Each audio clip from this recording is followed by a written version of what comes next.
മത്തായിക്ക് ചുങ്കസ്ഥലത്ത് വെച്ച് ദൈവം വിളിക്കുകയാണ്. അവൻ ആ കിട്ടിയ ദൈവാനുഭവം പിന്നെ നഷ്ടപ്പെടുത്തിയില്ല എന്നുള്ളതാണ്. നമുക്കൊക്കെ കിട്ടുന്ന ദൈവാനുഭവം ആ കുറച്ച് സമയം മാത്രമാണ്.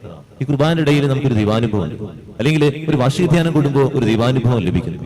ജീവിതത്തിലെ വേദനയുടെ നിമിഷത്തിൽ ദൈവാനുഭവം ലഭിക്കുന്നു. ഈ ദൈവാനുഭവം കിട്ടിയിട്ട് പിന്നെ കുറച്ചു നേരം കഴിയുമ്പോഴേക്കും നമ്മൾ പഴയ സ്വഭാവം കാണിച്ചു തുടങ്ങുന്നു. ചുങ്കസ്ഥലത്തേക്ക് തന്നെ പോവുകയാണ്. ഒരു ചുങ്കക്കാരനായിട്ട് മാറുകയാണോ? ദുഷ്ടതകൾ കാണിക്കുന്നു, വഴക്ക് കൂടുന്നു, പിണങ്ങുന്നു, മറ്റുള്ളവരെ ഉപദ്രവിക്കുന്നു, അവനെ എങ്ങനെ വേദനിപ്പിക്കാൻ പറ്റുന്നു അതുപോലെയൊക്കെ നമ്മൾ വേദനിപ്പിച്ചുകൊണ്ടിരിക്കുന്നു. നമ്മുടെ ദൈവാനുഭവം കുറച്ച് നിമിഷത്തേക്കുള്ളത് മാത്രമാണ്.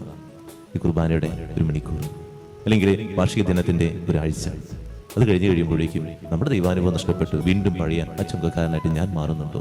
പഴയ വ്യക്തിയായിട്ട് ഞാൻ മാറുന്നുണ്ടോ? നമ്മളൊന്ന് ചിന്തിച്ചു നോക്കാം. ദൈവാനുഭവം എന്ന് പറഞ്ഞു കഴിഞ്ഞാൽ അത് നഷ്ടപ്പെടുത്താതിരിക്കണം. ജീവിതത്തിൽ ഉടനീളം, അത് കുറച്ച് സമയത്ത് മാത്രം കിട്ടുന്നതല്ല, ഉടനീളം ദൈവം കൂടെ ഉണ്ടാകുന്ന ഒരവസ്ഥയാണ്.